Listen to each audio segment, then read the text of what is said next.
The coffee spilled across her $3,000 blazer in one careless second, and before she could even gasp, the man on his knees scrubbing the marble floor was the one who got fired for it. Marcus Webb had been mopping the 23rd floor of Halden Tower for 6 years, long enough to know every echo in that building, every hum of the elevators at midnight, every ache in his lower back that came from bending over floors. Other people barely noticed were clean. He was 41 years old, and his daughter, Aria, was 8, with gap teeth and a laugh that could make the worst day feel survivable. Her mother had left when Aria was 3, walked out one Tuesday morning and never came back, and since then it had been just the two of them in a one-bedroom apartment above a laundromat, the dryers thumping through the floor like a heartbeat that never stopped. If you believe in kindness, in second chances, in the idea that good things can still happen to good people, hit that like button right now, drop a comment below, share this with someone who needs a little hope today, and subscribe to the Story Corner. Because this story is about to remind you why we keep telling them. Marcus worked the night shift because it paid $2 more an hour, and because it meant he could walk Aria to school every morning before collapsing into a few hours of sleep. He never complained. He believed, the way tired people sometimes still believe, that if he just kept his head down and did the work no one else wanted to do, life would eventually notice him and give him something back. That morning, a rare morning shift covering for a sick coworker, he was wheeling his cart past the executive suite when a woman came around the corner too fast, her heels clicking like gunfire on the polished floor, a paper cup of coffee tilting in her hand. She didn't see him.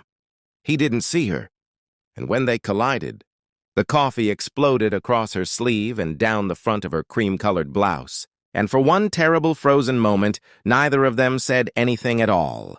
Her name was Vivian Cross, though Marcus wouldn't learn that until much later. What he saw in that instant was simply a furious executive, eyes sharp, jaw tight, staring at the brown stains spreading across silk that probably cost more than his monthly rent. He apologized immediately, grabbed a rag from his cart, and without thinking, without asking, he knelt down and began blotting at the hem of her blouse, the way he might have done for Aria if she'd spilled juice on herself. It was instinct, not disrespect. But Vivian jerked back like she'd been burned, and within the hour, Marcus was called into the building manager's office and told that a resident on the executive floor had complained about being touched by a member of the cleaning staff without permission. Nobody wanted to hear his explanation. Nobody asked what had actually happened. By noon, his badge was deactivated. His locker was cleared out, and he was standing on the sidewalk outside. Halden Tower holding a cardboard box with 6 years of his life inside it. The autumn sun far too bright and cheerful for how his chest felt. He didn't tell Aria that night.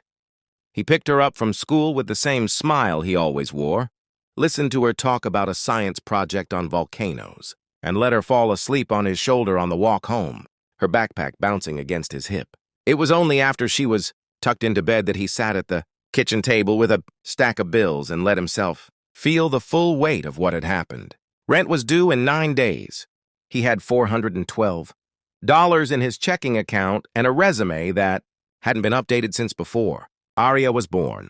He put his face in his hands and, for the first time in years, allowed himself to cry, quietly so she wouldn't hear. Vivian Cross, meanwhile, spent that entire day in meetings, barely thinking about the coffee incident, assuming it had been handled with a simple apology or a stern word to whoever the janitor was.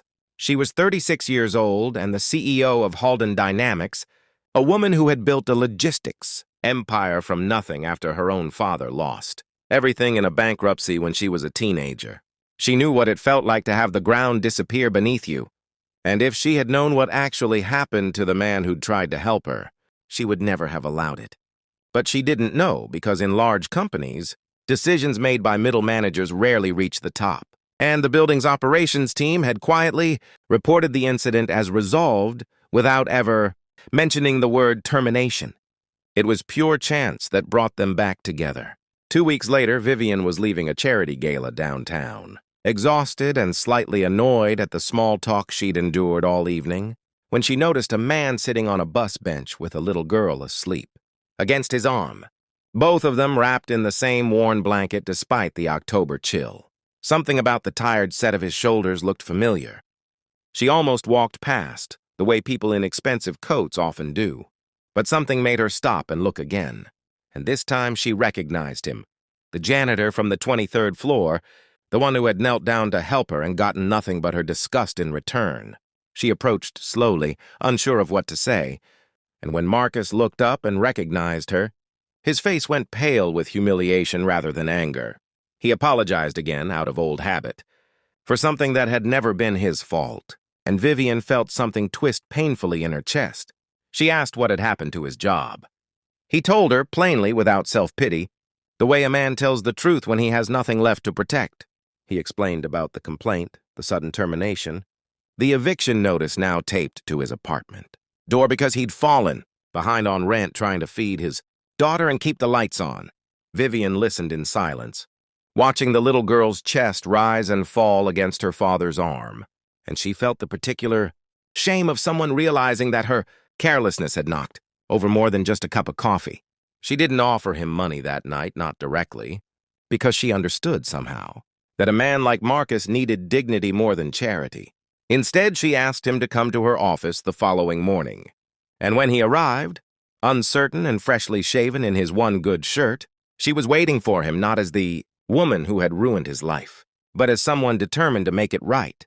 She had already spoken to the building's operations director, uncovered the truth about the complaint, and had Marcus's termination reversed and expunged from his record. But she didn't stop there. She had noticed in their brief conversation on that bus bench the careful way he spoke about logistics and scheduling, mentioning offhand how he'd reorganized the night cleaning routes years ago to save the crew 40 minutes a shift, an idea nobody in management had ever bothered to implement properly. It was a small thing, the kind of quiet competence that gets buried under a uniform, but Vivian recognized it because she had spent her whole career learning to see value where other people saw only labor. She offered him a position in the facility's operations department, not as an act of pity, but because she genuinely believed he could do the job well. And she was right.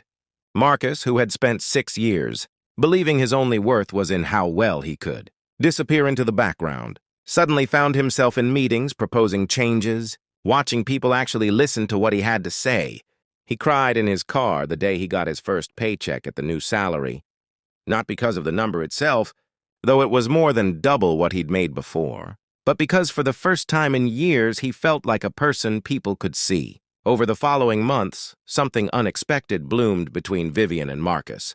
Not the kind of instant romance stories often rush toward, but something slower and steadier, built out of shared dinners where Aria taught Vivian how to properly frost a cupcake, and quiet evenings where Vivian, who had no family of her own left, found herself laughing for the first time in years at Aria's endless stream of volcano facts. Vivian, who had spent her whole life proving she needed no one, discovered that being needed, gently, imperfectly, by a tired single father and his gap-toothed daughter, felt like coming home to a house she never knew she'd been missing. If this story touched your heart even a little, if it made you believe that one small act of kindness can quietly change the direction of someone's entire life, please take a moment to like this video and leave a comment telling us what part moved you most, because those comments genuinely keep stories like this alive on this channel. And before we go, here's a special request. Type the word kindness in the comments if you believe people deserve second chances, and share this story with someone who might need a little hope tonight. A year later, on a bright afternoon with the kind of golden light that makes ordinary streets look like something out of a memory, Marcus stood in the doorway of a modest but sunlit house that Vivian had insisted the three of them share, watching Aria chase a dog across the front lawn, her laughter carrying on the wind. He thought about that morning on the 23rd floor, the coffee, the humiliation, the box of his belongings on the sidewalk, and how close he had come to believing that was simply how his story would end. It wasn't the end at all. It was only the moment everything, quietly and completely, began.